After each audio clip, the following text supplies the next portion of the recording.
Buenas tardes, gracias a todos por estar en esta nueva sesión del coloquio virtual de ciencia de datos. Una disculpa por entrar tarde, estoy en otra reunión, al mismo tiempo en una evaluación de proyectos de ciencia de datos por parte del diplomado del DGTIC.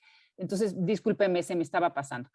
Antes que nada, quiero presentarles a Alejandro Tapia Díaz, sí, que nos dará una plática de estadística y machine learning en finanzas, cuándo y por qué. Él es licenciado en economía, especializado en el área de finanzas del ITAM. En su experiencia profesional, pues se ha desempeñado como analista y estratega financiero en el área de administración de activos y fondos de cobertura. Asimismo, se especializa en el desarrollo e implementación de estrategias de inversión cuantitativas apalancadas de herramientas tecnológicas. Bienvenido, Alejandro, muchísimas gracias de estar con nosotros y te cedo la palabra. Bueno, entonces, creo que me quedé, le estaba platicando un poquito de mi trabajo y de HDI Capital. Voy a tratar de irme un poquito más rápido, creo que se nos acortó el tiempo que tenía destinado para platicarles sobre esta parte de la presentación. Pero básicamente, HDI Capital es una firma de manejo de inversiones. Nos especializamos en finanzas sistemáticas y tratamos de invertir en la bolsa de la mejor manera utilizando métodos cuantitativos que va desde nuestro proceso de inversión que inicia con generación de ideas hasta implementación en tiempo real vía algoritmos. Entonces,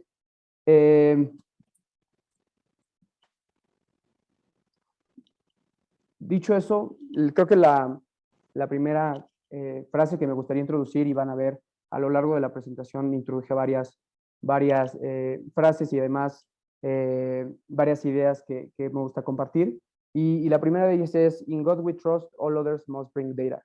En el caso muy particular de finanzas y en el lugar donde trabajo, es una frase que recurrentemente mencionamos cuando estamos tratando de validar o de refutar una idea de inversión. Es decir, siempre que planteamos una hipótesis y sobre todo, no solamente en el área de finanzas, lo limito ahí, sino también en cualquier área de desarrollo y de investigación científica, creemos que cualquier tesis de inversión y cualquier hipótesis tenemos que ser capaces de validarla con los datos que nosotros queremos. Esa frase es una frase que tiene muchos años, es de un estadista muy famoso de la Universidad de Yale y creo que no pierde vigencia en ningún caso y mucho menos, sobre todo ahora que es cada vez más relevante el uso de datos en análisis de cualquier disciplina. Antes de empezar de lleno ya con la presentación, que es un poquito más enfocada a la parte de finanzas y de estadística, creo que no está de más nunca dar un poquito de contexto sobre cuál es la teoría financiera moderna y cuál es la motivación de por qué elegir dar estos temas para la plática. Sobre el tema de las finanzas modernas, básicamente existen dos grandes vertientes de sistemas de inversión o de teorías de inversión. La primera es la teoría fundamental y la segunda es la teoría cuantitativa o técnica. Por el lado del lado fundamental, bueno, y además, antes de empezar con el lado fundamental, creo que existe un punto de encuentro muy sencillo y es el único que es muy compatible entre estos dos tesis de inversión. La primera y la gran idea que comparten es que ambos métodos tratan de estimar siempre un precio objetivo para un activo financiero. Es decir, por lado fundamental, lo que tratamos, y ahora voy a profundizar un poquito más de ese lado, es que lo que tratamos de hacer es, de acuerdo a la parte estructural de una compañía, determinar cuánto podría valer los activos de esa empresa en el mercado público, y por lado cuantitativo tratamos de hacerlo de la misma manera, estimar un precio sobre el cual podría estar cotizando alguna acción o algún otro activo financiero. Por el lado fundamental hay dos principales puntos de análisis que considero son relevantes. El primero es el lado idiosincrático de una compañía y se refiere a el análisis de los estados financieros, la parte contable y también el gobierno corporativo que tiene una empresa. Y por eso me refiero a que cuando analizamos fundamentalmente una compañía, tenemos que analizar cuál es la estructura que tiene una empresa, cuál es el gobierno corporativo que tiene, si el consejo de administración es adecuado para una empresa, si tiene el currículum adecuado para llevar las riendas de una empresa en cierta industria. Y no solo eso, tenemos que analizar el crecimiento de los márgenes, el control de los costos, el crecimiento de las ventas. Eso viene por el lado de la parte más fundamental de lo que es una compañía en su parte idiosincrática. Sobre la parte que me refiero más sistemática de una parte fundamental de una empresa, consiste en analizar todo lo relacionado a una empresa y la industria en la que opera y el contexto en el que opera. Es decir, cuál es cuál es la industria en la que opera, en qué estado se encuentra. Por dar un ejemplo, si estamos analizando una empresa de petróleo, tenemos que tomar en cuenta que es una industria que recientemente está rotando y que probablemente dentro de los próximos años va a transformarse muchísimo dada la entrada de energías renovables y un contexto global totalmente nuevo que está tendiendo hacia energías más limpias. Y no solo analizar eso, sino analizar también cuál es la competencia que este tipo de empresas tienen, que ahora parece prácticamente relevante, pero durante los próximos años, con la entrada de muchas empresas dedicadas a la producción de energías libres, pues va a ser cada vez más relevante y que probablemente sea competencia para las petroleras que hoy se dedican únicamente a la explotación de crudo. Y finalmente, pues tenemos que analizar el contexto en el que opera, si es un país que está en algún contexto político determinado, o si esta es una empresa que está completamente apalancada al crecimiento económico de un país. Entonces, dado este contexto, dado el contexto idiosincrático, que se refiere más a la parte intrínseca de una compañía, y del contexto un poquito más macro, por decirlo de alguna manera, que se refiere a toda la estructura y el lugar donde se desempeña una compañía, podemos realizar un análisis desde el punto de vista más fundamental. Cuando nos referimos a la parte más cuantitativa, generalmente se realiza análisis estadístico que basa únicamente en la tendencia de los precios de una acción. Es decir, fijamos una variable objetivo que es ya sea una acción o cualquier otro tipo de activo, y lo que tratamos de hacer es aplicar métodos estadísticos que nos permitan determinar de alguna manera exitosa cuál será el precio sobre el cual va a versar o va a tender un determinado activo financiero, ya sea utilizando información como los precios mismos que ha tenido esta compañía, o utilizar cualquier otro tipo de información disponible en el mercado que nos permita tratar de estimar justo el comportamiento que tendrá este activo. Entonces, básicamente a grandes rasgos, el lado cuantitativo se refiere a aplicar métodos estadísticos sin más detalle, y la parte fundamental se refiere a analizar la estructura contable de una empresa. Entonces, ya sabiendo el contexto de los dos, generalmente podemos asumir que las finanzas cuantitativas es algo relativamente nuevo. De hecho, la primera firma de manejo de inversiones cuantitativas surgió en los años 70 en Estados Unidos, una empresa llamada Commodities Trading Group, que se dedicó básicamente a hacer trading cuantitativo en futuros. Y a partir de ahí ha sido una curva exponencial de exponentes en la materia, muchísimos fondos nuevos que se dedican a aplicar métodos estadísticos directo a los mercados financieros, muchos de ellos exitosos, otros no.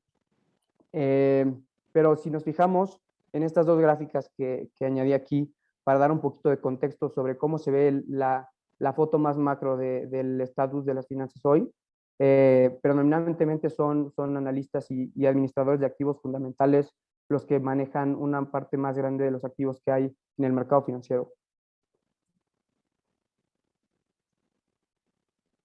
Ahora, ¿por qué considero que es tan relevante el apalancamiento tecnológico en las finanzas? Y creo que ahora más que nunca empieza a hacer sentido, y especialmente desde hace unos años, que las finanzas y en general la estadística aplicada a las finanzas es un mundo completamente nuevo que permite explorar muchísimas herramientas nuevas. Podría decir, probablemente esté equivocado, pero podría atreverme a decir que las finanzas es a nivel cronológico y a nivel horizontal, por tamaño y por posibilidades, el bloque de datos más grande que hay en todo el mundo.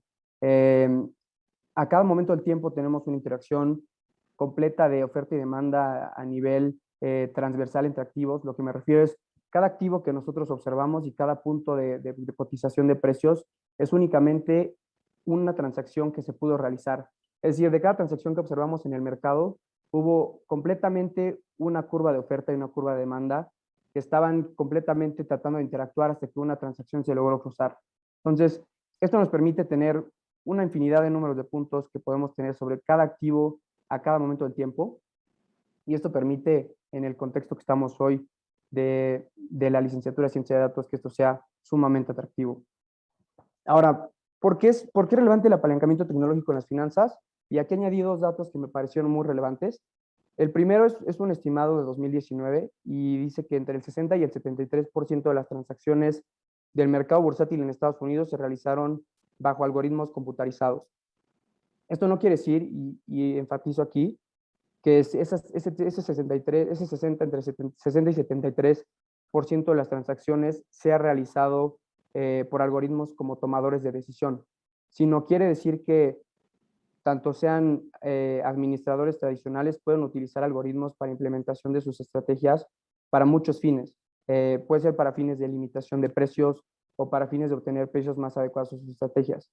Lo que es relevante es que detrás de esta aplicación de algoritmos existe toda una ingeniería a nivel de hardware y de software que permite realizar este tipo de transacciones con tanta velocidad. Y el segundo dato aquí es que una computadora especializada en trading de alta frecuencia puede ejecutar hasta 64 millones de transacciones por segundo. Es una velocidad que jamás ningún humano podría alcanzar y es algo que permite y es resultado del apalancamiento tecnológico que ya hay en las finanzas. Si alguien está particularmente interesado en esto, hay una lectura muy interesante que se llama Flash Voice, que permite de manera muy sencilla y súper intuitiva y una lectura súper guiada familiarizarse un poco con este tema, que este tema es más allá de ser la capacidad computacional que hay, implica toda una serie de posicionamientos geográficos cerca de los mercados, es decir, la computadora central que permite hacer las transacciones entre oferta y demanda, que se le conoce como el Matching Engine, que está dentro de las bolsas de valores, es un punto de encuentro y este tipo de computadoras se tratan de posicionar lo más cercano posible para ganar ventajas de centésimas de segundo contra algunos competidores. Entonces, es un tema no necesariamente relacionado a la estadística, pero sí aquí hablamos de apalancamiento tecnológico en su máxima expresión aplicado a los mercados financieros. Entonces, ya entrando más de lleno con la parte del modelaje y de la aplicación estadística de las finanzas, aquí traje, y a lo largo de la presentación van a notar, traje algunas ideas de cómo podemos invertir, ideas que no necesariamente surgen de alguna idea o alguna chispa brillante, sino también puede ser de simplemente alguna lectura que nos encontramos por ahí, pero vamos a llegar a ese punto ahorita. De momento, traje aquí nada más algo muy importante que es la validación de los supuestos que tenemos cuando realizamos algún modelaje. ¿Qué puse aquí? Que es It's all about the assumptions, como ya lo dije. Se trata simplemente de validar nuestros supuestos y de poder aplicar la herramienta adecuada si tenemos los datos disponibles. Agarré dos ejemplos aquí. Del lado izquierdo está los retornos mensuales del Standard & Poor's 500 de 1900 hasta 1921. Y del lado derecho tenemos el Nasdaq 100 desde el 1992 hasta 2021, que son 30 años de datos. Seleccioné estos dos índices porque a todas luces son los índices más vistos del mundo, son los que ofrecen el mercado más profundo y con mayor liquidez de todos. Y sabiendo esto, pues por excelencia nos permiten ser sobre los cuales podemos analizar rápidamente que los mercados financieros tienen una serie de características que los hacen muy diferente a cualquier otro tipo de datos de series de tiempo que provengan de ciencias duras o ciencias naturales. Aquí vemos, y lo que hice fue en los dos casos, tomar la distribución de los retornos y también construir una distribución normal que aproxima las propiedades que tienen en los dos casos. Como pueden ver, en ambos casos la kurtosis es mucho mayor que una distribución normal y tiene colas mucho más pesadas. Esto tiene implicaciones muy relevantes porque si vemos los datos que tiene en el Standard & Poor's o el Nasdaq, tiene datos que serían eventos que van de 4 hasta 10 sigma, si lo vemos en términos de una distribución normal, lo cual lo hace sumamente complejo de modelar bajo el assumption de normalidad. Entonces, aquí en la parte de abajo agregué 3 supuestos que convencionalmente sugieren los modelos econométricos más tradicionales y los cuales tenemos que validar si queremos aplicar este tipo de herramientas a modelarlos de esta forma. Entonces, el primero es homoelasticidad. Básicamente, en este caso no podemos validarlo en ninguno de los dos. Tampoco normalidad y la estacionariedad sí podríamos validarla en los dos casos, dado que por los puntos que tienen las colas muy pesadas, los puntos que aparecen en las colas muy pesadas generalmente tienden a burlar las pruebas estadísticas de estacionariedad. Entonces, solamente hay que tener cuidado cuando modelamos de esa manera, pero sí es muy necesario que validemos los supuestos cuando estamos aplicando herramienta econométrica tradicional. Esta segunda parte es una continuación de la lámina anterior, y aquí agregué algo un poquito diferente, que es cómo validamos los supuestos, pero no de un modelo econométrico tradicional, sino también de un modelo de Machine Learning. Los modelos de Machine Learning tienen supuestos muy diferentes a los que requiere la econometría convencional, algunos de ellos parecidos, pero no necesariamente iguales. Y aquí agregué uno de los supuestos relevantes que aparecen en muchos de los algoritmos que se van a encontrar por allá afuera si en algún punto los quieren explorar, que es independencia y que estén idénticamente distribuidas las variables que vamos a utilizar como predictoras. Aquí ya apareció el primer bullet point que comentaba de antes, que es la idea de inversión número 1. Estas ideas son algunas hipótesis que voy a ir planteando a lo largo de la presentación, pero que nos van a servir todas ellas para encontrar errores en nuestra tesis de inversión y determinar la manera en que podemos corregirlas para encontrar una tesis de inversión que sea adecuada. Entonces, la idea número 1 es, seleccioné Apple porque Apple es la empresa con mayor capitalización del mercado de Estados Unidos y también la de mayor capitalización del mercado en todo el mundo. Y además, Apple es la empresa que mayor representatividad tiene en el índice Standard & Poor's y en el índice Nasdaq. Respectivamente tienen 6.2 y 11.8% del peso del índice. Entonces, lo que quiere decir que únicamente por cuestión de flujos de todos los fondos y además todos los trackers de mercado que buscan emular los retornos del Standard & Poor's y el Nasdaq, los retornos de Apple tienen que estar de alguna manera influenciados por lo que pasa en estos dos índices. A lo que me refiero es que estos índices son traqueados por muchas personas en el mercado.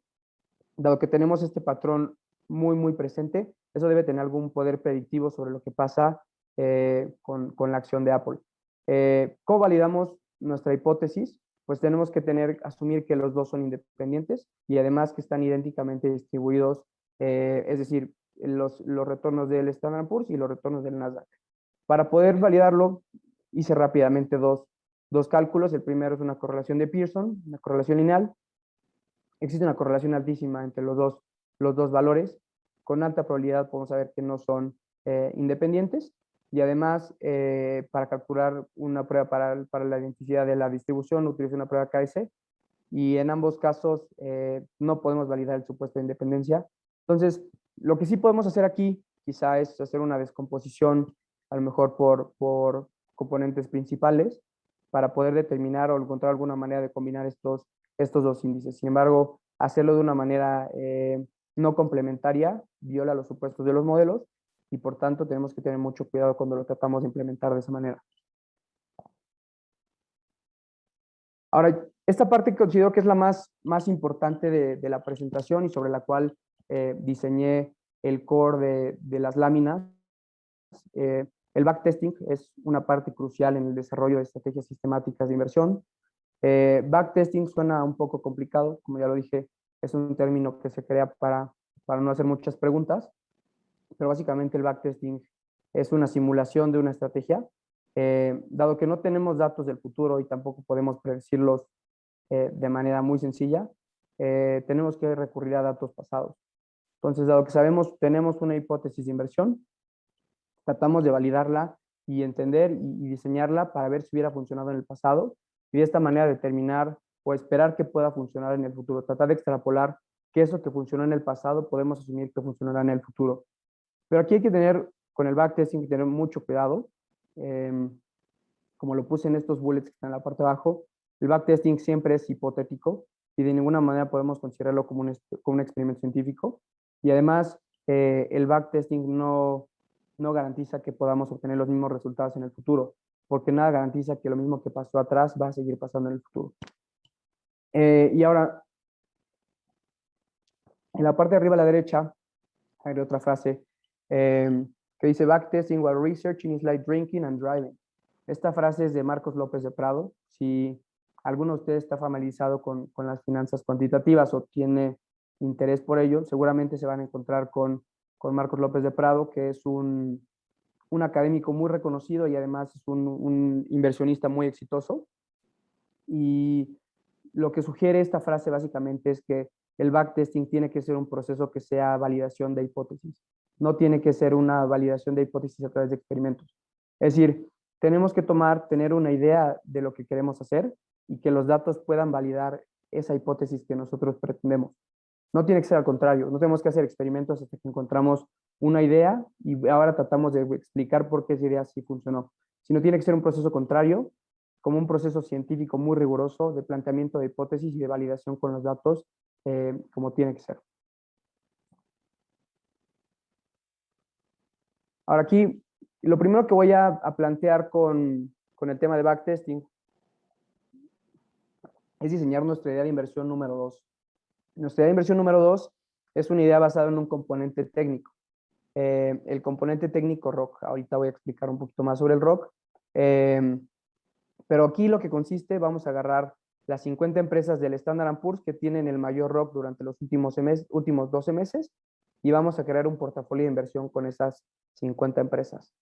Si hacemos ese cálculo, tenemos empresas muy famosas que aparecen por ahí. Aparece Tesla, aparece Nvidia, PayPal y AMD, que son empresas básicamente de tecnología y que han tenido un rendimiento muy alto en los últimos 12 meses.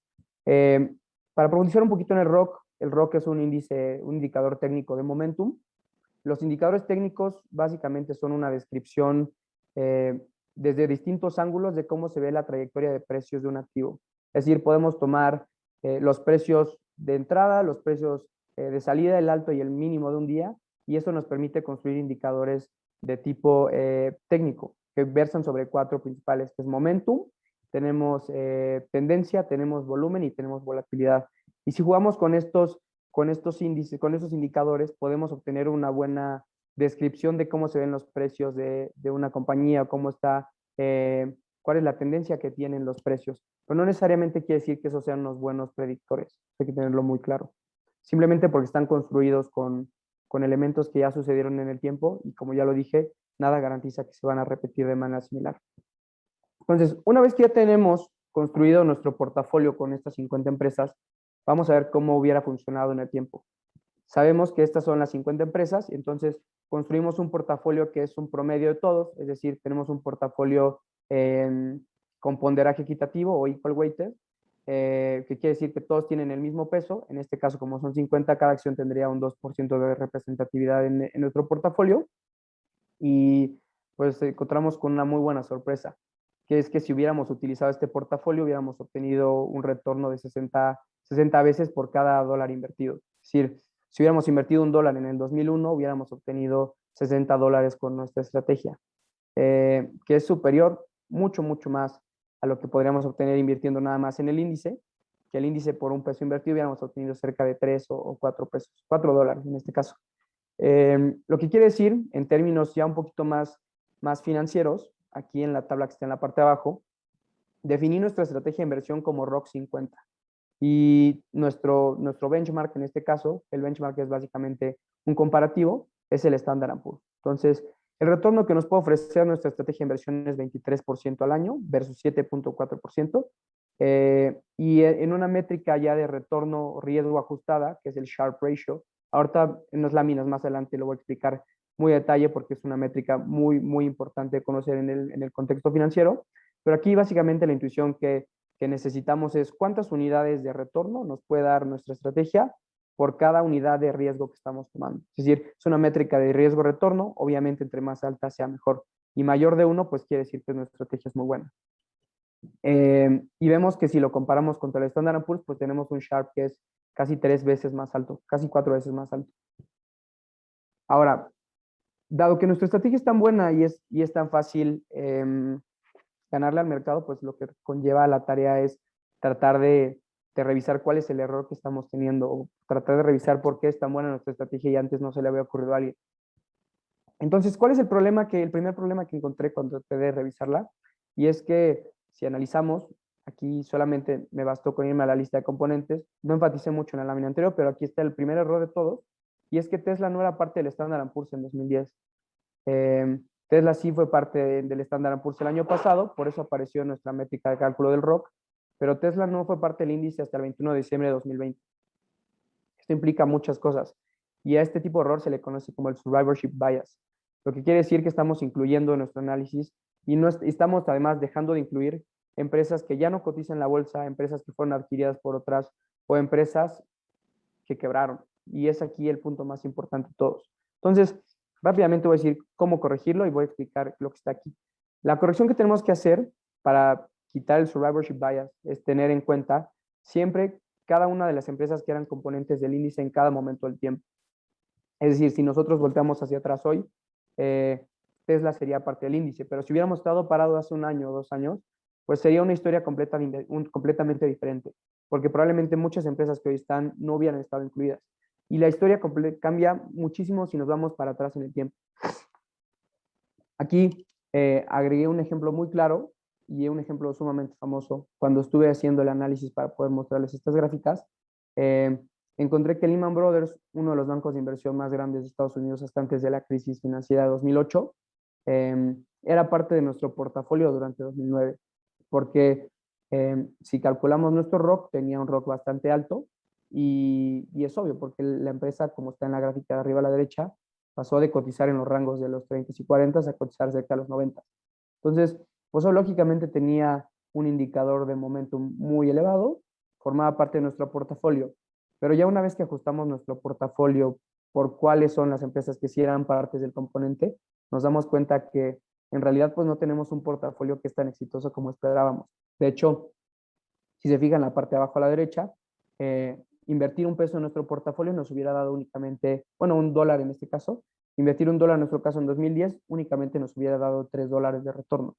Y si hubiéramos hecho lo mismo con el Standard & Poor's, hubiéramos obtenido 4. Entonces, pues la verdad es que no hay ninguna necesidad de diseñar una estrategia tan compleja cuando podemos tener un mejor producto que básicamente necesitamos invertir de manera pasiva. Y aquí del lado izquierdo, nuevamente, están las métricas de riesgo-retorno ya ajustadas. Nuestra estrategia, que le denominamos en la lámina anterior ROC 50, pasó de una estrategia muy buena que obtenía un retorno de 23% anualizado con un Sharpe de 1.14, pasó a estar ajustada a un 6.1% retorno anual y un 0.26 de Sharpe. Entonces, este es un problema muy grande que sucede y es algo que tenemos que tener muchísimo cuidado cuando estamos tratando de analizar algún portafolio y sobre todo en este caso cuando estamos tratando de definir un universo de inversión. En este caso, nuestro universo de inversión es el Standard & Poor's, pero tenemos que tomar en cuenta siempre que es algo que cambia y que la foto que vemos hoy hacia atrás es una foto que solamente está estática y que si lo hubiéramos tomado mucho tiempo en el tiempo atrás, hubiera sido una historia completamente diferente. Ahora, el segundo de los más grandes problemas que he encontrado cuando en la práctica te dedicas a esto, y además es un error muy famoso, se le conoce como el hindsight bias. Eh, Básicamente, en un contexto muy general y no necesariamente financiero, lo que nos dice el hindsight bias es que como lo puse aquí, es la sensación de no haber actuado en adelanto o asumir que alguien siempre lo supo. Siempre que, y personalmente lo he notado, lo he vivido, es que cuando tomamos una decisión que no es correcta y nos volteamos para atrás a ver los resultados, siempre pensamos que pudimos haber tomado una decisión diferente. Pero no necesariamente es el caso. Muchas veces actuando, como economista lo puedo decir, tratamos de actuar de la manera más racional posible eh, y tomamos la mejor decisión con la información que tenemos disponible en ese momento del tiempo. Y esto mismo aplicado en el contexto de las finanzas, pues sería que estamos tratando de diseñar un vehículo de inversión sin la necesidad de saber qué va a pasar después. Y si tomamos la decisión más adecuada, podría que nuestra estrategia no resulte en el tiempo, pero cuando estamos más adelante podremos haber pensado de manera diferente. Entonces, hay que tener mucho cuidado con eso. Y el gran problema que aparece aquí, en la manera que aparece el hindsight bias en las finanzas, no es necesariamente la manera que modelamos los datos, sino lo que aparece es la manera y la calendarización que aparecen en los datos. Y ahora les voy a mostrar por qué. Nuestra idea de inversión 3, que, que es una idea de inversión nueva, es esta idea, como les dije, no necesariamente las ideas de inversión tienen que salir de nuestros pensamientos, sino podemos encontrarlas en cualquier lugar. Esta idea de inversión la saqué de un medio de información muy famoso en Estados Unidos, que es Barron's, y un medio muy respetado en el entorno financiero. Y básicamente este artículo de Barron's de hace un año dice, Stocks will rise when inflation falls, at least history says so. Lo que nos dice este artículo de Barron's, o lo que trata de plasmar, es que existe una relación inversa entre los precios de las acciones y cómo se ve el nivel de inflación en Estados Unidos.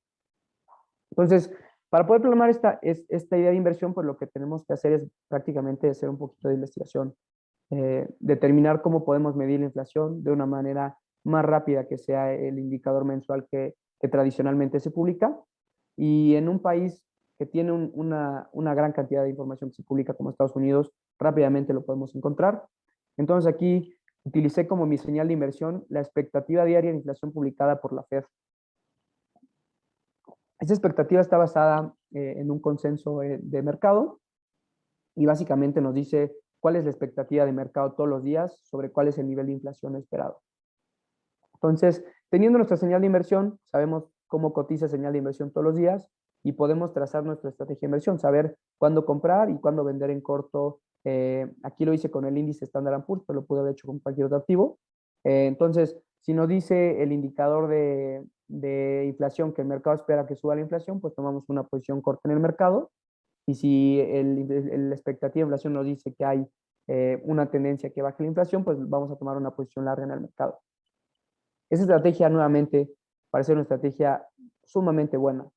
De hecho, si nos fijamos en la gráfica que está en la parte de abajo, en la parte de abajo del lado izquierdo, tenemos un comparativo entre el Standard & Poor's y la inflación. Bueno, inflación ahí la definí así, inflation es el nombre de nuestra estrategia de inversión, y tenemos el resultado que nuestra estrategia es sumamente y consistente mejor que lo que puede ofrecer el Standard & Poor's. De hecho, agregué una nota ahí en la parte de abajo, que los resultados, los resultados los tuve que poner en escala logarítmica. Si hubiéramos invertido $1 en 2003 contra este indicador y contra el Standard & Poor's, hubiéramos obtenido cerca de $3 del Standard & Poor's versus 80 de nuestra estrategia de inversión. Nuevamente, salía totalmente de contexto, lo tuve que poner en escala logarítmica para poder apreciar con todo fin visual la gráfica, pero aritméticamente era sustancialmente mejor lo que podíamos esperar de nuestra estrategia de inversión versus lo que te puede ofrecer el mercado. Ahora, ¿cuál es el gran problema que tenemos aquí? Y pareciera que no es un gran problema porque todos los días tenemos este indicador que se publica todos los días. Y como economistas y financieros, generalmente vemos datos que se publican de manera trimestral o datos que se publican de manera mensual o semanal, y son los datos con los que generalmente los economistas trabajan. Entonces aquí, si tenemos un indicador diario, podría decirle yo de alta frecuencia bajo los estándares de cualquier economista, pues esperaríamos que fuera un indicador muy atinado y muy bueno. Pero lo que pasa aquí es que si nos fijamos en la parte de arriba a la derecha, después de haber hecho la investigación correspondiente, la página de la Fed dice que el indicador se publica todos los días. Sin embargo, aquí no tiene ningún disclosure de que el dato se publica al final del día. Lo que tenemos que saber es que los datos tienen que estar perfectamente ajustados para el momento en el que estaban disponibles en el tiempo. Es decir, para dar un ejemplo un poquito más intuitivo, y ya después regreso con este ejemplo en particular, si nosotros analizamos los estados financieros de una compañía, los estados financieros corresponden a los trimestres calendario. Es decir, tenemos un indicador, una serie de estados financieros que van, si nos fijamos al punto en el que estamos parados hoy, nuestros estados financieros más disponibles o los que están empezando a publicarse serían de octubre a diciembre de 2021. Entonces, ahora parados en enero de 2022, vamos a empezar a recibir los resultados. Pero lo que pasa es que existe un desfase temporal. Y cuando nosotros de manera generalizada consultamos una base de datos que nos permite acceder a este tipo de datos de información, generalmente tienen este problema, que no hacen un disclosure exacto de en qué momento se están acomodando los datos. Es decir, si hoy viera los estados financieros de una compañía y la compañía todavía no reporta su trimestre del mes siguiente, es decir, su trimestre del cuatrimestre anterior, perdón, estaría viendo los números que reportaron para el trimestre de agosto a octubre de 2021. Entonces, existe un desfase temporal y existe un problema también de disclosure en los datos. Entonces, cuando estamos trabajando con datos, generalmente tenemos que asegurarnos que esos datos están disponibles en cada momento del tiempo. Y eso genera muchísimos problemas de sesgo en cualquier tipo de modelos que implementamos. De hecho, como ya lo mencioné, Marcos López de Prado es uno de los investigadores más famosos en este tema, y Marcos López de Prado muestra en mucho de su contenido evidencia de que gran parte de la investigación académica que utiliza datos de este tipo, datos de baja frecuencia, tienen este tipo de errores, tienen un sesgo por publicación de información que en inglés se le conoce como data leakage. Y ahora, ya regresando particularmente a nuestro ejemplo aquí que definimos, vemos que la frecuencia diaria pues realmente no corresponde a los días calendario. Si los datos se publican al final del día, únicamente los podríamos utilizar al día siguiente. Dado que tenemos que hacer ese ajuste a nuestros datos, ahora sí podemos ya validar nuestra tesis de inversión. Es decir, vamos a utilizar el dato que se publicó hoy en la noche para poder invertir mañana por la mañana. Bajo el mismo esquema, vamos largos si la expectativa de inflación baja, vamos cortos si la expectativa de inflación sube. Y ahora que vemos nuestras métricas nuevamente de retorno y de Sharpe, pues vemos que la estrategia es consistentemente muy mala. De hecho, pasó de tener un retorno anualizado de casi 30% a tener un retorno negativo de 1.1. Entonces, como ya lo dije, ese es un tema súper importante que hay que revisar siempre que tengamos en cuenta cualquier tipo de información y sobre todo en datos que tienen una frecuencia de publicación muy larga. El último tema que voy a tocar referente a la parte de backtest es la implementación de una estrategia y los costos de transacción. Eso está un poquito ya más enfocado a la parte empírica, no tanto a la parte de investigación, pero es algo que tenemos que tener muy en cuenta cuando estamos tratando de diseñar una estrategia que podría funcionar en el mercado. Y lo que quiere decir aquí, bueno, voy a primero explicar un poquito la idea de inversión. Esta es nuestra idea de inversión 4 y nuestra última idea de inversión, que es, la idea es, vamos a comprar todos los días el Standard Poor's 500 al precio de apertura, que es el primer trade del día, y vamos a vender al cierre de mercado. La idea fundamental, o la idea, la teoría económica que está detrás es que no queremos tener exposición a lo que pasa en el mercado durante las horas que el mercado no está abierto. Lo que quiere decir es, y una idea muy clara sería, si estamos en un día calendario viernes y no queremos tener exposición a que pueda pasar algo durante el fin de semana, pues vamos a cerrar nuestra posición, cerramos nuestros activos el día viernes por la tarde y el lunes por la mañana volvemos a comprar e invertir. Solo es con el objetivo de limitar la exposición a los horarios que no está abierto el mercado. Si lo vemos como en la línea naranja, que la denominé esta estrategia intraday, vemos que la estrategia ofrece un retorno positivo. Aquí no hice ningún cálculo de retorno, pero debe estar más o menos cerca del 8% anualizado. Y además, pues es una estrategia que probablemente tiene poca correlación con algún tipo de índice. Pero ahora, ¿qué es lo que tenemos que hacer aquí para poder tener una idea real de cómo podría funcionar nuestra estrategia? Por dos razones. La primera es que es sumamente complejo que una estrategia podamos implementarla y comprar al precio exacto de apertura y que podamos de igual manera ser la última persona que ejecuta transacciones durante el día. Entonces, cuando estamos realizando algún tipo de modelaje con algún tipo de activo y estamos asumiendo que podemos comprar y vender al cierre, es algo que prácticamente no es realista. Y además, pues tenemos que tener en cuenta que estamos pagando costos de transacción a nuestro broker. Por más pequeños que sean, tenemos que hacer costos de transacción y generalmente pues eso implica fricciones en nuestro retorno.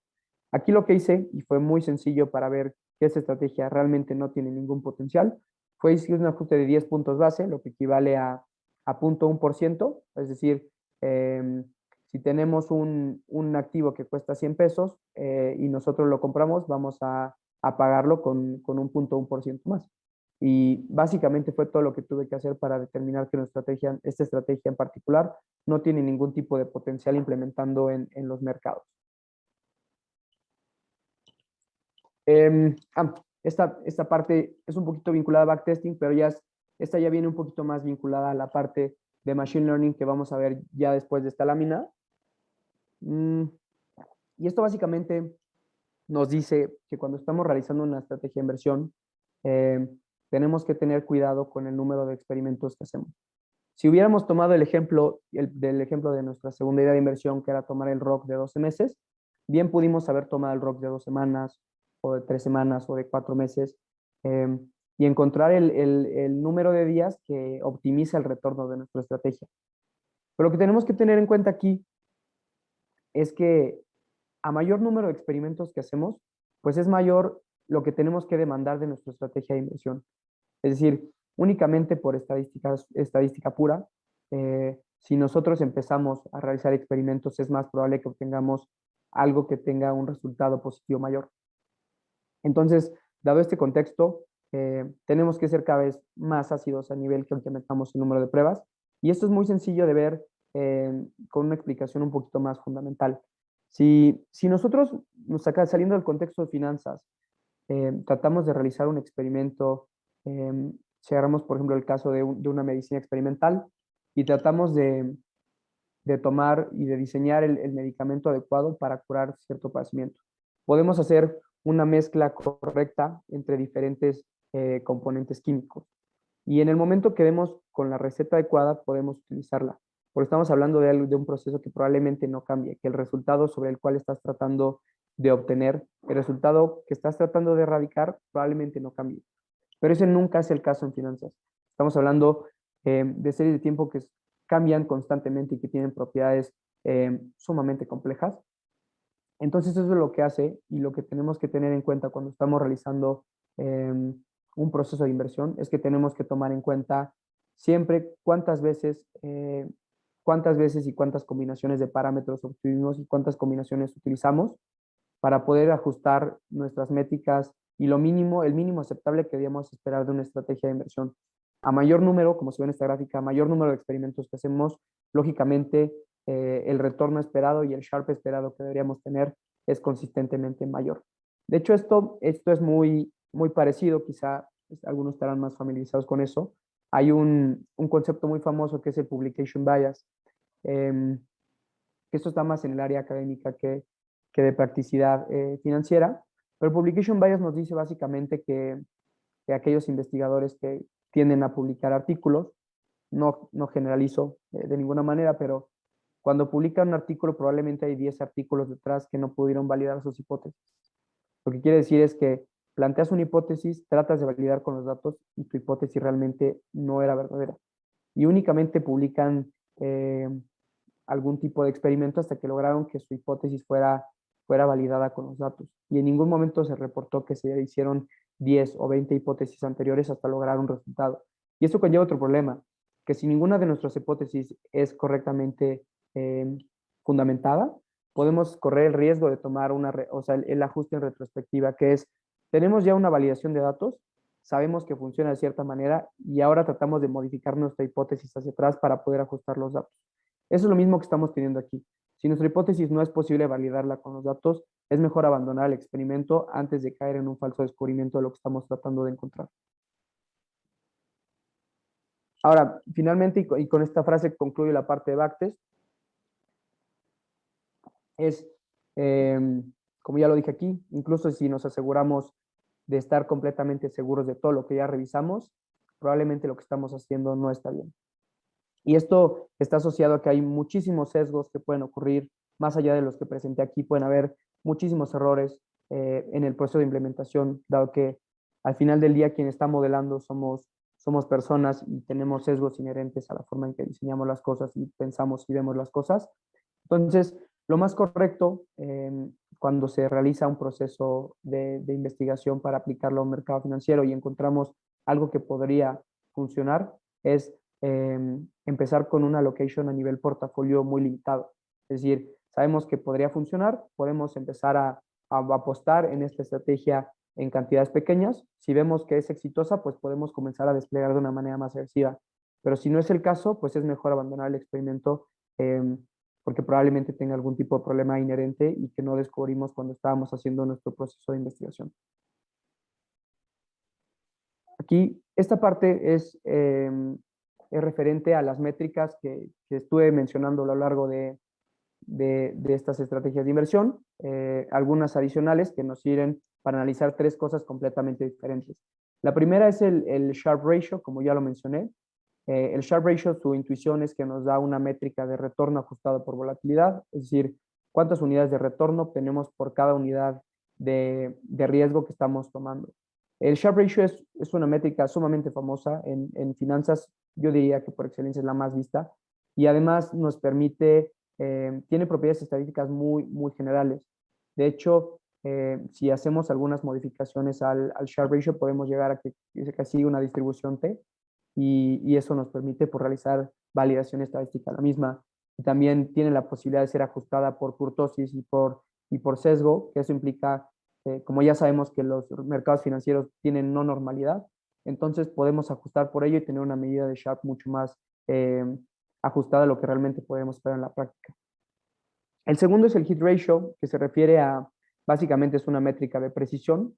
Esta generalmente es utilizada cuando analizamos algoritmos de machine learning, que nos permite ver, aquí lo puse en tres secciones, el accuracy, sensitivity y specificity. El accuracy se refiere básicamente a la precisión general, qué tan bueno eres en promedio para predecir una categoría u otra. En el caso de finanzas, generalmente lo expresamos como unos y menos unos refiriéndose a que un activo va a subir de precio, menos unos a que va a bajar de precio. Con el accuracy vemos la capacidad en promedio de medir unos y medir menos unos. Si lo queremos un poquito más específico, por el lado del sensitivity, que es la sensitividad, podemos ver qué tan bueno es eh, para predecir los true positive, los positivos verdaderos, o sea, que sí, qué tan bueno es para predecir los unos. Y la especificidad, qué tan bueno es para predecir los menos unos. Básicamente es la intuición. Finalmente está el drawdown y tiempo bajo el agua. Esto es un poquito más referente a la parte de riesgo de una estrategia financiera. Por el lado del drawdown, nos referimos al retroceso máximo desde el punto anterior alcanzado.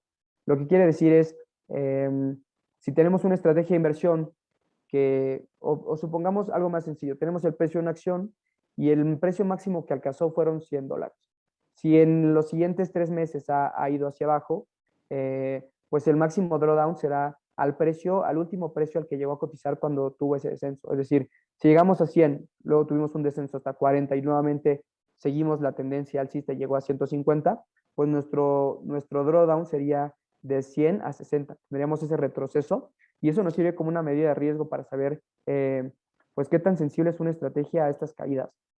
Algo que tenemos que tener muy en cuenta es que cuando implementamos una estrategia sistemática de inversión, los drawdowns son inherentes al modo de diseño que están construidas, porque es muy difícil que si estamos planteando una hipótesis de inversión podamos explicar todo el comportamiento de un activo financiero. Tenemos que tener muy en cuenta que esto potencialmente va a pasar, pero tenemos que tratar de que nuestras estrategias tengan el drawdown más pequeño posible. Y finalmente el tiempo bajo el agua, lo que quiere decir es cuánto tiempo se tardó un activo en regresar a su máximo anterior acumulado. Es decir, tomando el caso anterior, si teníamos un activo que llegó a 100, tuvo un retroceso, ¿cuánto tiempo se tomó en llegar nuevamente al precio original máximo que era 100? Ese es nuestro tiempo bajo el agua. Idealmente, una estrategia entre menor drawdown y tiempo bajo el agua es mejor, y entre mayor Sharpe y hit ratio, en el caso de Machine Learning, pues es una estrategia que funciona mucho mejor.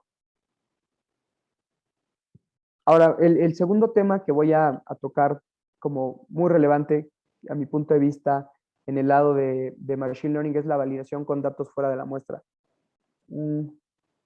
Ese se le conoce como el método de holdout. Lo que quiere decir es que en la mayoría de experimentos que pueden encontrar por allá afuera en blogs de información o en experimentos académicos, generalmente tendemos a separar únicamente nuestros bloques de datos en dos, en entrenamiento y en validación. En inglés, training test, muy sencillo. Tomamos nuestro set de datos completo, lo separamos en dos, calibramos nuestros parámetros del modelo en el set de datos de entrenamiento y probamos en la validación.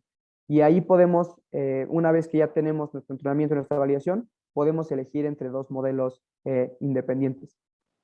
El gran problema que aparece aquí es el problema, es un problema parecido al hindsight bias, pero está referente a que tenemos un sesgo en la validación. Porque en automático, si nosotros estamos seleccionando entre algoritmos y estamos utilizando el bloque de validación para seleccionar, en automático estamos teniendo un sesgo en la selección de nuestro modelo.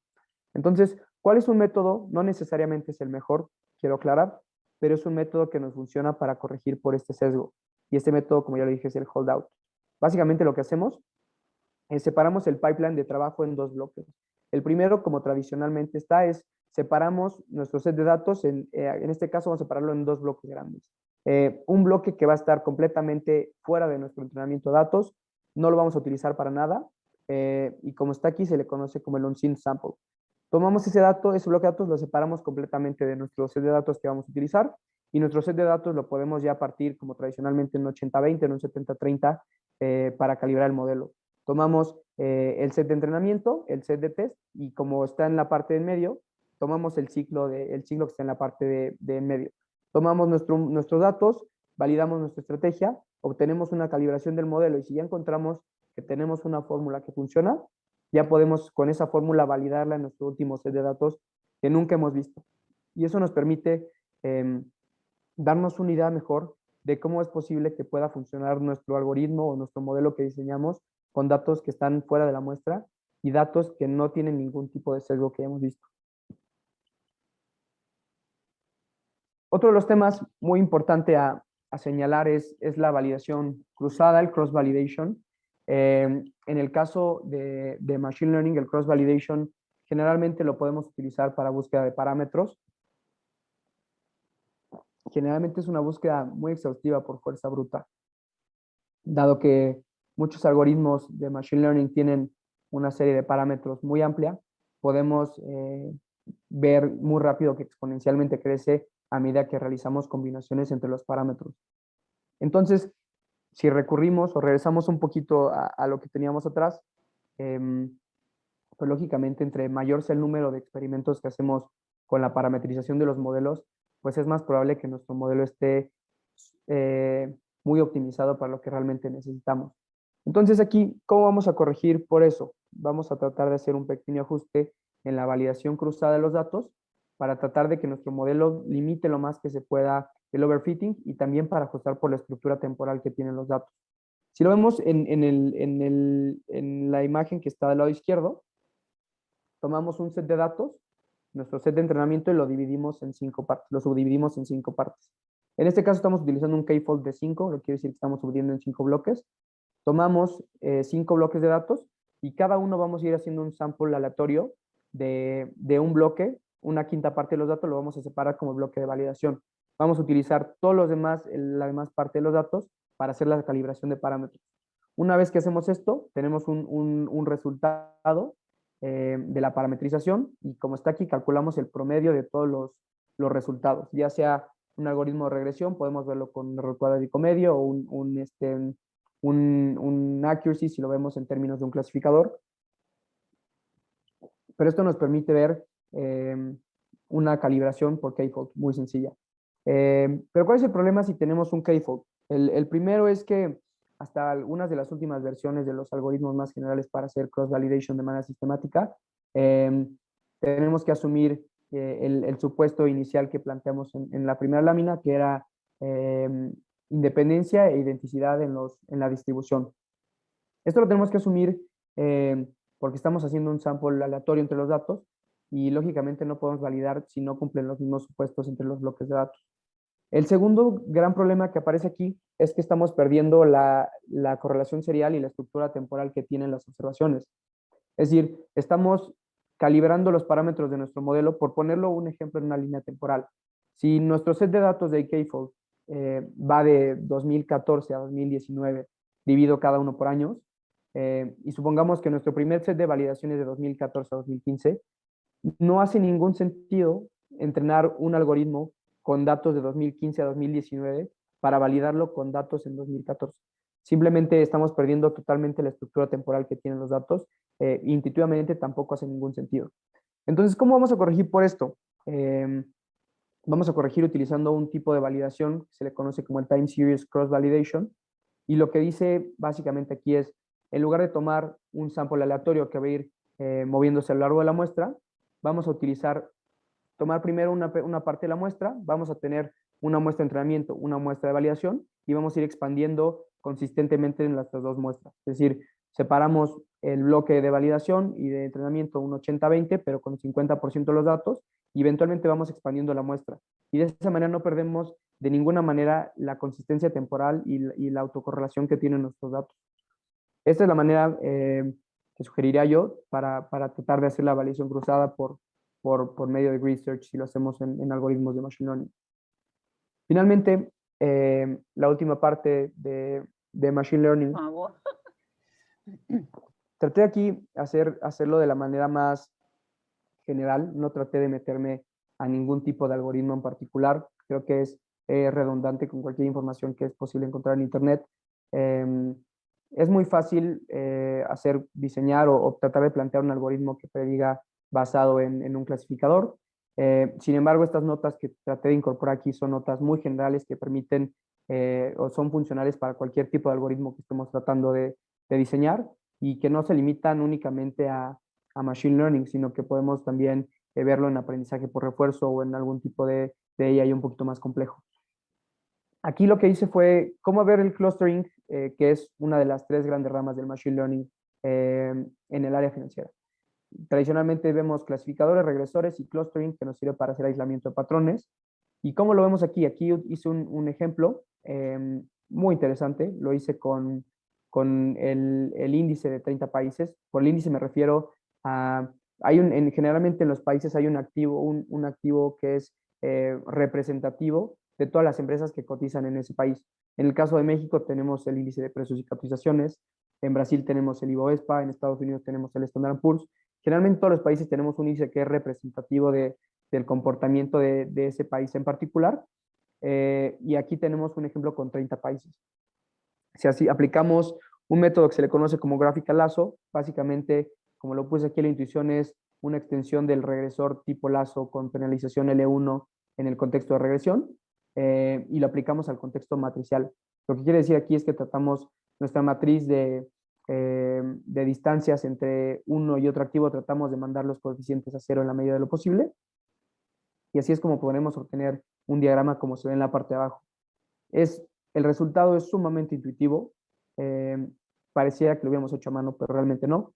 En la parte de abajo a la derecha están agrupados todos los países que están incluidos en la muestra de Europa, y está separado, muy seccionado por bloques y de manera muy intuitiva. En la parte de arriba está Asia, luego en la parte de arriba a la derecha está el sudeste asiático, tenemos Australia y Nueva Zelanda juntos. Son comportamientos y países que geográficamente están juntos, y que si lo hubiéramos hecho de una manera manual, hubiéramos obtenido un resultado muy similar. ¿Y para qué nos sirve esto? Bueno, como lo puse arriba, nos sirve a nivel portafolio y a nivel generación de ideas.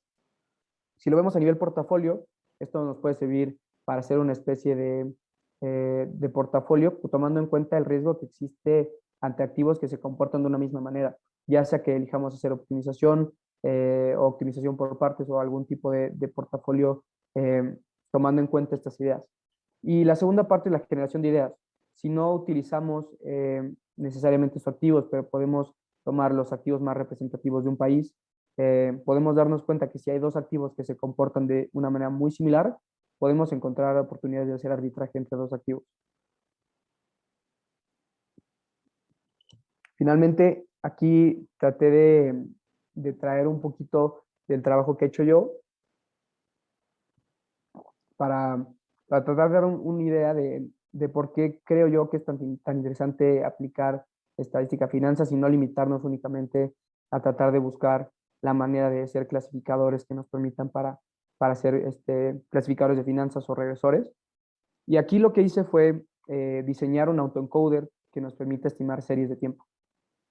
Un autoencoder es una especie de red neuronal profunda que nos permite descomponer. El uso general de los autoencoders nos permite descomponer información a una versión mucho más simple de la misma.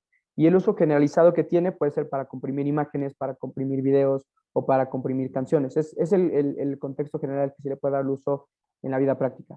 Pero aquí decidí darle un pequeño twist a un autoencoder y poder ver de qué manera podemos utilizarlo para estimar series de tiempo. Entonces aquí, ¿cómo funciona un autoencoder? Tenemos del lado izquierdo un vector de datos. Básicamente los datos es una representación matricial de una imagen, como se ve ahí, que es un número 4, que el número 4 es lo que vamos a tratar de modificar. Más bien, el número 4 vamos a tratar de volverlo, un segundo, lo vamos a tratar de descomponer en una versión más simple de esa misma imagen. Entonces, ¿qué hace el autoencoder? Tenemos la primera entrada de datos, aplicamos una red neuronal profunda que nos permita entrar, como se ve en la parte de abajo, agregué una pequeña arquitectura. Tenemos una red neuronal con 6 entradas, una capa profunda y 2 salidas. Todo lo que hace aquí, toma la información más compleja y la trata de comprimir de la mejor manera posible, manteniendo la mayor cantidad de información posible en este pequeño bloque, que está ahí definido como el bottleneck. Y como puse ahí, es una versión comprimida de los datos originales. Entonces, viene ahora la segunda parte del autoencoder, que se divide en la parte encoder, que es la que codifica la información, y ahora el decoder, que es el que decodifica la información. Tomamos nuestro bottleneck, aplicamos una red neuronal cuya arquitectura podemos definir como nosotros queramos, y la representamos en una versión transformada de la versión de datos que teníamos. Idealmente, como lo puse arriba, esperaríamos que X y la representación de X fueran exactamente iguales. Eso es lo que pretendemos cuando estamos tratando de hacer un autoencoder. Ahora, ¿cómo aplicar esto como un problema de series de tiempo? Y la verdad es que se me ocurrieron varias ideas. La primera fue verlo como un problema de computer vision y no como un problema de análisis estadístico convencional. Como lo ven en la parte de arriba que definí como procesamiento de los datos, esta es una serie de tiempo sintética que creé con algunos senos y cosenos, pero tomas una serie de tiempo y la subdividimos como está en la parte de en medio, que dice subdivisión. Tenemos una parte que está en medio que se va a empalmar en nuestras dos ventanas de tiempo que definí como A y B. Lo que vamos a hacer, por dar un ejemplo, tenemos un bloque de datos que tiene 100 observaciones. Vamos a dividir de la observación 0 a la 15 como bloque A, de la observación 15 a la 85 como B, y de la 15 a de la 85 a la 100 como C. Entonces, si agrupamos en dos bloques diferentes, como está en la parte de arriba a la derecha, podemos ver que la misma imagen está partida en dos versiones diferentes. Es decir, A y B son dos componentes de una misma imagen, pero B es una representación desfasada de A hacia el futuro. Y eso es lo que traté de incorporar dentro de esta red neuronal profunda.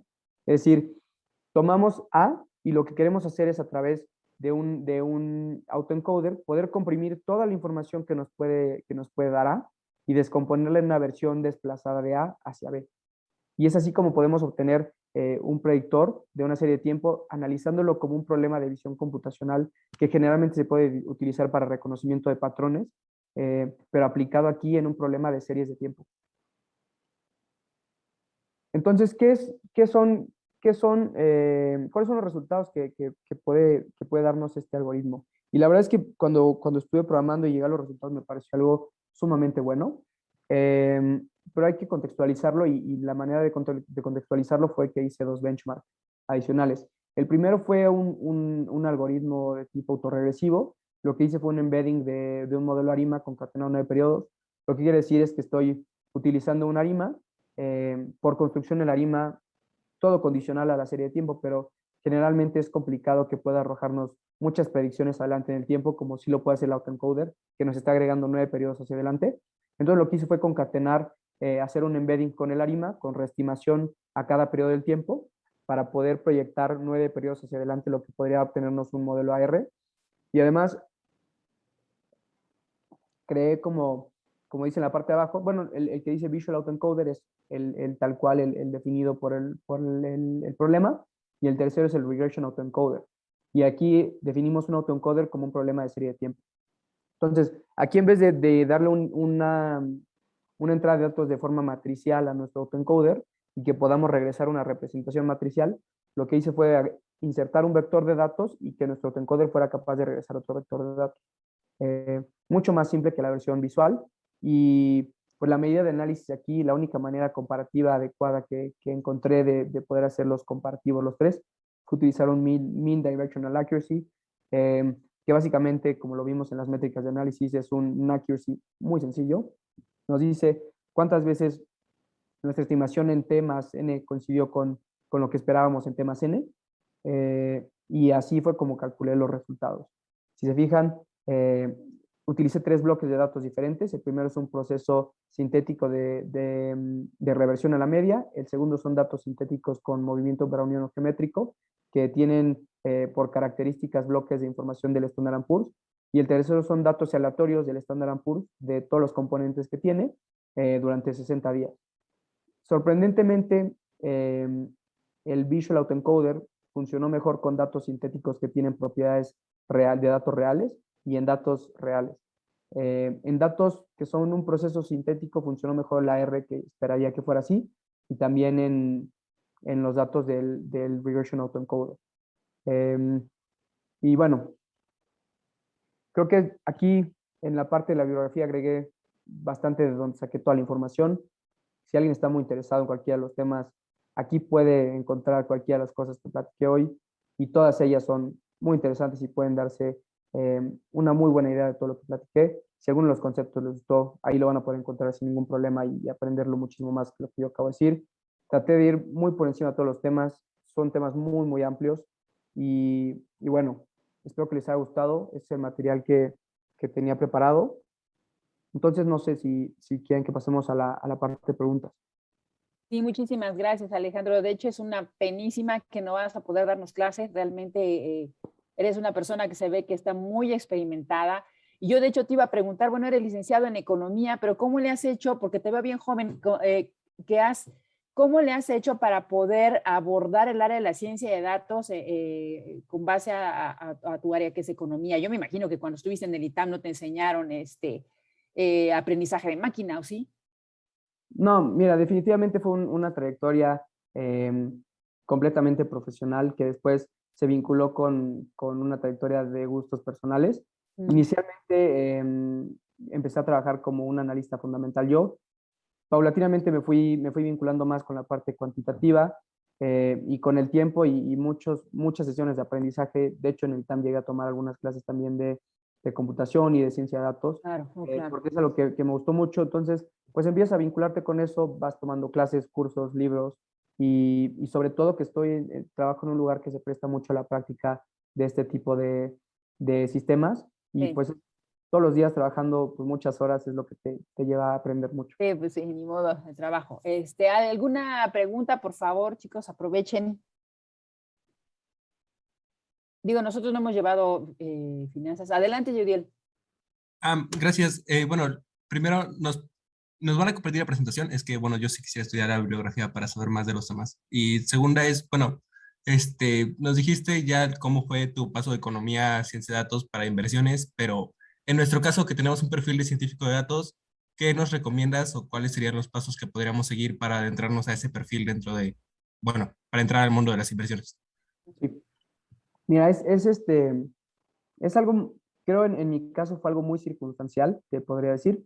Em, pero si pudiera volver en el tiempo, quizá hubiera tomado ese patrón de carrera yo, sin duda es algo que me gusta mucho. Te podría decir que la mejor manera de vincularte es poner las horas. O sea, lo que me refiero es poner la práctica, empezar a estudiar un poquito y tratar de vincularte lo más que puedas con finanzas. De hecho, pues cada vez es más alto el número de empresas y de empresas relacionadas a finanzas que quieren y que necesitan el perfil pues, de un analista de datos. Es una profesión cada vez más demandada y es una profesión que en los próximos años, a mi punto de vista, va a tener muchísima demanda. Entonces, no creo que sea un tema tanto de compatibilidad, sino quizá un poquito de relacionarte con los temas y tratar de encontrar pues, la manera y hasta cierto punto hasta dónde te interesa la vinculación con la parte de finanzas, porque es muy amplia la vinculación que puede tener con finanzas la ciencia de datos, que va desde la parte, como lo traje hoy, de mercados financieros, hasta la parte de banca comercial, de análisis de portafolios, análisis de morosidad. Entonces, muy, muy amplio lo que puedes vincularlo, pero te diría poner las horas, estudiar mucho el tema de finanzas que te traiga y tratar de buscar un perfil de carrera profesional muy vinculado a eso, que de ahí pues es para arriba.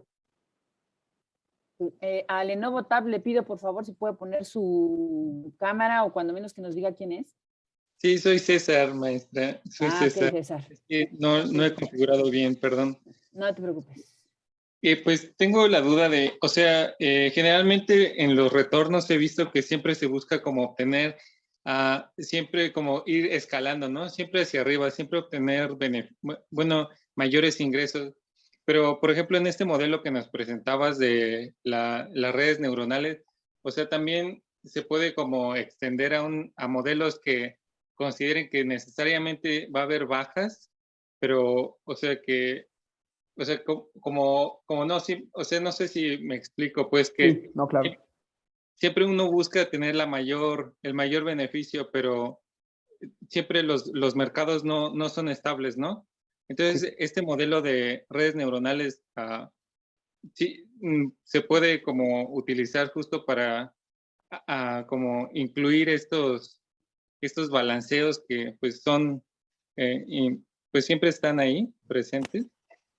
Sí, de hecho, justo muy rápido, en la medida de ajuste al final de evaluación, que es el accuracy, el directional accuracy, incorporas precisamente eso, ¿no? Que tu algoritmo prediga tanto si la serie de tiempo en el punto que se rompe como la disparidad, es decir, hasta donde permitiste que la serie pudiera ver los datos, el autoencoder pudiera ver los datos, que esa reconstrucción que te va a hacer en el futuro concuerde con lo que realmente viste en los datos.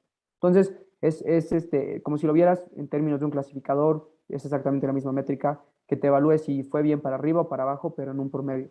estamos tomando en cuenta por eso ahí. Ah, ok, Ok. muchas gracias. Última pregunta. Karen Gómez pregunta, ¿alguna bibliografía que nos recomiende sobre los sesgos que tenemos cuando investigamos datos? Particularmente en finanzas o en temas generales. Pues supongo que en finanzas, porque ya no puso más. No sé, Karen. Jule. Bueno, de hecho, en la parte de la biografía que incluye ahí, está Marcos López de Prado y está David Ah, Bradley, ok. que son Ujú. particularmente especialistas en tema de biases y de análisis de riesgo. Entonces, si te interesa mucho esa parte de investigar un poquito los sesgos, te recomiendo que te vayas por ese lado. Sí, ya me dijo Karen que disculpe, pero no tiene micrófono y que se refería a finanzas. Entonces yo Sí. creo que la bibliografía que pusiste es adecuada. Exactamente. Bueno, pues muchísimas gracias. Te agradezco muchísimo. Hoy te mandamos tu constancia y pues ojalá pudieras apoyarnos de alguna otra manera porque realmente creo que tu experiencia estaría muy bien que nos la compartas. Les doy muchas gracias a todos. Gracias, Alejandro. Quedas obviamente invitado a que nos des otra plática. Creo que hay mucho que comentar aquí en este tema. Este tema es apasionante y pues, una vez más es la intersección de dos áreas de conocimiento que pueden ser muy, muy productivas, ¿no? Muchas gracias a todos. Hasta No, luego, muchísimas Alejandro. gracias por la Felicidades. invitación y Doctora, muchas gracias a todos. yo quisiera hacer un comentario a la audiencia. Quien requiera la presentación del licenciado, por favor manden un correo solicitando el acceso al Drive para que yo pueda darles el acceso y puedan tener la presentación. También pueden ver todas las conferencias en el canal institucional de Limas en YouTube. También vamos a subir la presentación del licenciado Tapia por si tienen oportunidad de revisarlo también en video. Gracias. Perfecto. Pues creo que era nuestra última duda y sí, tienes razón, se me había pasado comentarlo. Muchísimas gracias a todos y nos vemos. Tengan excelente fin de semana. Hasta luego. Muchas gracias por la invitación nuevamente.